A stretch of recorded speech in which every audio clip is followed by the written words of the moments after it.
नमस्कार दोस्तों आर्थिक सुधारों के प्रणेता डॉक्टर मनमोहन सिंह का जन्म 26 सितंबर 1932 को अविभाजित भारत के पंजाब प्रांत के एक गांव में हुआ था। मनमोहन सिंह के नौ भाई हैं। डॉक्टर सिंह ने 1948 में पंजाब विश्वविद्यालय से अपनी मैट्रिकुलेशन की परीक्षा उत्तीर्ण की। उन्होंने अपनी उच्च शिक्षा इंग्लैंड के कैम्ब्रिज विश्वविद्यालय से पूरी की। यहाँ से उन्होंने 1957 में अर्थशास्त्र में प्रथम श्रेणी से स्नातक की डिग्री हासिल की। इसके पश्चात 1962 में ऑक्सफोर्ड यूनिवर्सिटी के नफील्ड कॉलेज से अर्थशास्त्र में डी.फिल किया। दोस्तों, एक साधारण मध्यम वर्गीय परिवार में पैदा हुए मनमोहन सिंह अपनी सादगी, विनम्रता और ईमानदारी के लिए जाने जाते हैं। इनकी योग्यता की वजह से इन्हें 1971 में वाणिज्य मंत्रालय में आर्थिक सलाहकार नियुक्त किया गया। इसके तुरंत बाद 1972 में वित्त मंत्रालय में मुख्य आर्थिक सलाहकार बना दिया गया।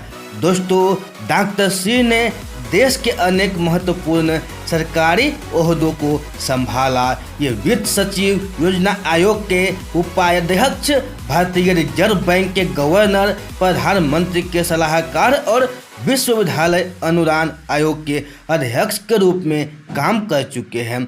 1991 से 1996 तक नरसिम्हा राव सरकार में वित्त मंत्री भी रहे।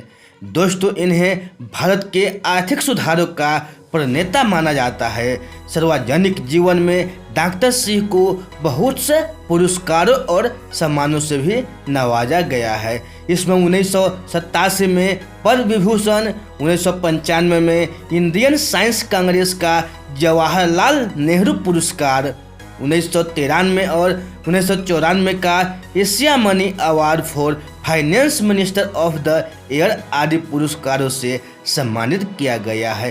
दोस्तों, सोनिया गांधी के तथाकथित त्याग के बाद जब डॉक्टर मनमोहन सिंह ने प्रधानमंत्री की कुर्सी संभाली तो उन्हें विपक्ष ने कठपुतली कहकर अपनी आलोचनाओं का शिकार बनाया। लेकिन पद पर 5 साल तक बने रहने के बाद डॉक्टर सिंह ने इन आलोचनाओं को गलत साबित कर दिया।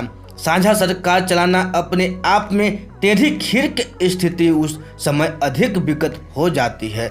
दोस्तों, जब बहुमत जुटाने के लिए अन्य पार्टियों को अवांछित दबावों का सामना करना पड़ता है, इस लिहाज से देखा जाए तो यह डॉक्टर मनमोहन सिंह की काबिलियत और दूरदर्शिता का ही नतीजा है कि सरकार ने 10 वर्ष सफलता से पूरे किए।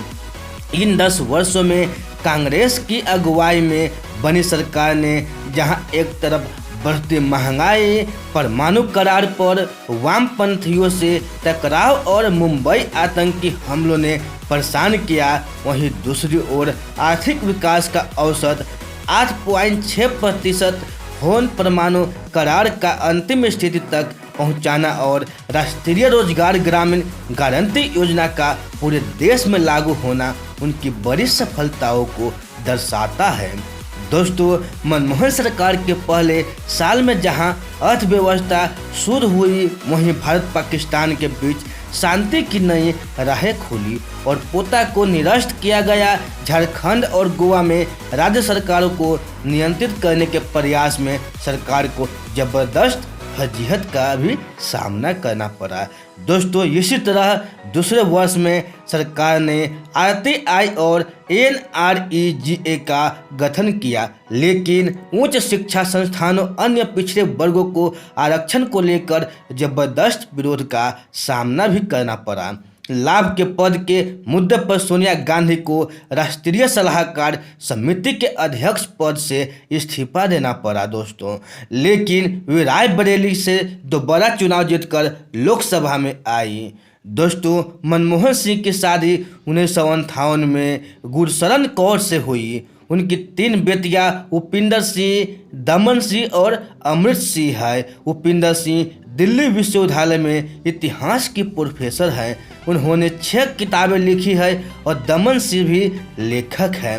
दोस्तों, ये बायोग्राफी आप लोगों को मनमोहन सिंह जी की अच्छी लगी हो तो अपने दोस्तों के साथ जरूर शेयर कीजिएगा और ऐसे ही बायोग्राफी सुनने के लिए इस चैनल को जरूर सब्सक्राइब कीजिएगा। तो फिर मिलते हैं ऐसे ही अगले बायोग्राफी में।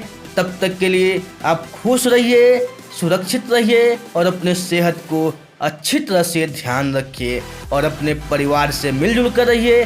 दोस्तों, आप लोगों को बहुमूल्य समय देने के लिए हमारे दिल से आप लोगों को बहुत बहुत धन्यवाद।